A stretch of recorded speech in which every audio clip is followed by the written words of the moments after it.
আসসালামু আলাইকুম, কৃষি সেবা ভিলেজ থেকে বলতেছি। আজকে দেখতেছি এই জায়গায় অনেক ধরনের পচনের বিষ। আজকে বলে দেবো কোনটা কোন সময় ব্যবহার করবো আর কোন ধরনের পচনের কাজ করবে।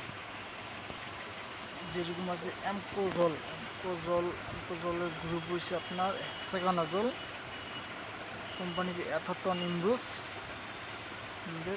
আপনি ধানে ব্যবহার করবেন এটা 35 থেকে 40 দিনে যে স্প্রেটা হয় ওই সময় স্প্রে করতে পারেন, কারণ এটা পছন্দ না ধরলে এর স্প্রে করতে হয় আর কি মূলত। আরেকটা আছে আপনার নাভারার গ্রুপ হচ্ছে আপনার এজোস্টোবিন 20%, সিপ্রেগনাজল 8%, অটোক্রপ কেয়ার লিমিটেড। এটা ব্যবহার করবেন আপনার ধানের যে সময় পছন্দ ধরবে এবং ধানের বাইরে হওয়ার আগে ব্যবহার করবেন। এটা ভালো ভালো কাজ করবে, রেজাল্ট ভালো। ব্যবহার করতে পারেন সিলেট প্লাসের গ্রুপ হচ্ছে আপনার হলো আপনার এজোস্টোবিন প্লাস টিপুকানজল, কোম্পানি এমিনেন্স কেমিক্যাল।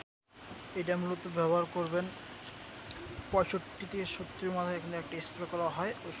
ওই সময় ভয় থাকে আপনার পাতা স্পট, ওইটা ব্যবহার হয়, পছন্দ ভালো ধরে।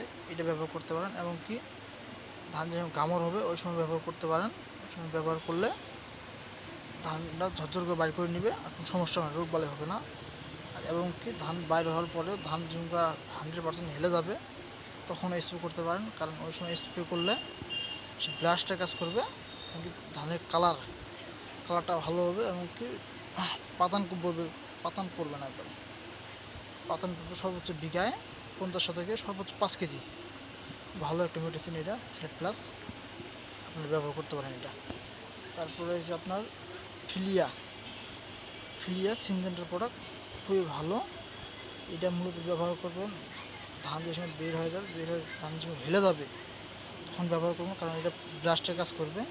আর ব্রাশটা মূলত ওই সময় ধরে, তার আগে ব্যবহার করার দরকার নেই। ব্রাশ যদি ধরে যায় এর সাথে সর্বোচ্চ কার্বনডাজিম 2 লিটার পানিতে 2 গ্রাম হারে দিতে পারেন, খুব ভালো ব্যবহার করতে পারেন।